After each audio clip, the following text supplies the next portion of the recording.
ငယ်ချင်းမင်္ဂလာပွဲမှာဝါတီဆွဲတာကောက်လို့သွားပါကျိုးသွားတဲ့ဆက်ဒီမိုးမြေ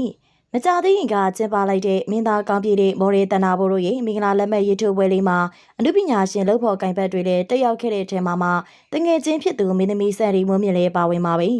မင်းသမီးဆက်ဒီမိုးမြေကတော့တငယ်ချင်းရဲ့မင်္ဂလာပွဲမှာဝါတီကောင်းကကြက်ရိုးကိုက်ပြီးတော့သွားကျိုးသွားတာလားပတ်စံလိုက်ကောက်ရင်းနဲ့သွားကျိုးသွားတာလားဆိုပြီးတော့ညှင်းပွားနေကြတာပါ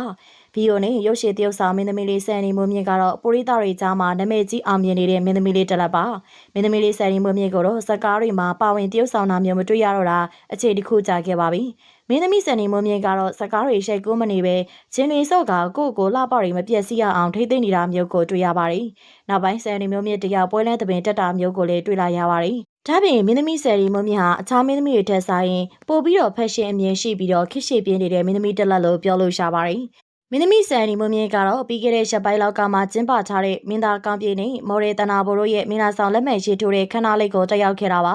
ဒါပေမဲ့ဒီခန်းနာမှာမင်းသမီးဆယ်ရီမွန်မြဟာဘယ်သူမှမထင်ထားတဲ့ဖြစ်နေကြုံတွေ့ခဲ့ရပါတယ်ကောင်းပြည်နဲ့တနာဘိုတို့ရဲ့မင်္ဂလာပွဲလေးကိုလူပညာရှင်ပေါင်းအများများတက်ရောက်ခဲ့ကြပါတယ်မင်းသားကောင်းပြည်နဲ့တနာဘိုတို့ဟာဆိုရင်ချစ်သူတက်တဲ့73နှစ်ကျော်ကတော်တော်များအားကျချစ်ခင်ရတဲ့ဇိုတွဲလေးလို့ပြောလို့ရှာပါတယ်။မင်းသားကောင်းပြရလေတစင်ကရုပ်ရည်ချုံမောခံညာတာကြောင့်မိန်းကလေးတွေကြားမှာရေပန်းစားကချစ်ခင်အားပေးကြတဲ့မင်းသားတလည်းဖြစ်ပါတယ်။သူတို့သမီးဖြစ်သူတနာဘိုကတော့မြမရုပ်ရှင်လောကမှာအောင်မြင်ကျော်ကြားခဲ့တဲ့မင်းသမီးကြီးချောရနာရဲ့ညီမရင်းတစ်ယောက်ပဲဖြစ်ပါတယ်။တနာဘိုကတော့အမဖြစ်သူလိုမျိုးရုပ်ရှင်ရိုက်ကူတာမျိုးမလုပ်ဘဲနဲ့ချုံမောလာပါတယ်ရုပ်သွေးပြင်းနဲ့ရှည်လျားတဲ့အရက်ကြီးကြောင့်ပဲဝမ်ဝင်းမော်ဒယ်တယောက်ဖြစ်ရက်တီခဲ့ပြီးတော့နာမည်ကျော်ကြားကအောင်မြင်မှုတွေတတိကြီးရရှိနေကြတာပါဒီလိုအောင်မြင်နေတဲ့ဇုံတွဲလေးကတော့နှစ်တေကြာကြီးတွဲလာတာကြောင့်အချို့ပရိသတ်တွေကလက်မထက်ရသေးဘူးလားလို့မိကွန်းထုတ်ကြတာပါပြီးတော့အဆိုတော်လွမ်းပိုင်တို့လိုထပ်မဖြစ်ရအောင်ပရိသတ်ကြီးတွေကစိတ်ပူနေကြပါသေးတယ်ဒီတစ်ခါမှာတော့ကောင်းပြည့်နဲ့တနာဘော်တို့ဟာလက်ထက်ချင်နေတာကြာပြီးတော့ခစ်ချင်နေတဲ့မကောင်းတာကြောင့်ပွဲလဲသပင်တွေမလုပ်ချင်တရားလို့ပြောလာပူပါတယ်အခုဆိုရင်တော့ကောင်းပြည့်နဲ့တနာဘော်တို့ဟာချစ်သူတက်တန်းကို73နှစ်မှာတင်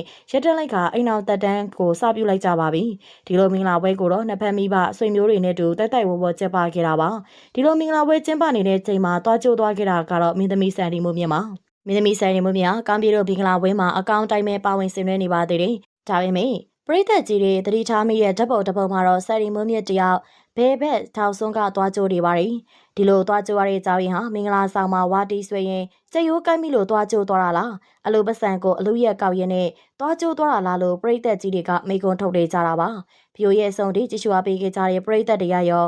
မင်းသမီးဆန်ရဒီမွေးမြတ်တယောက်ဘာလို့တွားကြိုးသွားတယ်ဆိုတာခံမှန်းပေးကြပါအောင်ရှင်။အားပေးနာဆင်ခဲ့ကြတဲ့အတွက်အားလုံးကိုကျေးဇူးတင်ပါတယ်။နောက်နေ့ဒီမှာလည်းစိတ်ဝင်စားစရာကောင်းတဲ့ဆယ်လီတွေနုပညာရှင်တွေရဲ့အသင်းနဲ့တူပြန်လာခဲ့ပါအောင်မယ်ရှင်။ဒီနေ့ရောလောက်နေပဲနှုတ်ဆက်ခဲ့ကြပါရစေ။အားပေးနာဆင်ခဲ့ကြတဲ့ပရိသတ်တယောက်ချစ်စီတိုင်းကိုစိတ်နှလုံးရွှဲလဲချမ်းမြေ့ကြပါစေရှင်။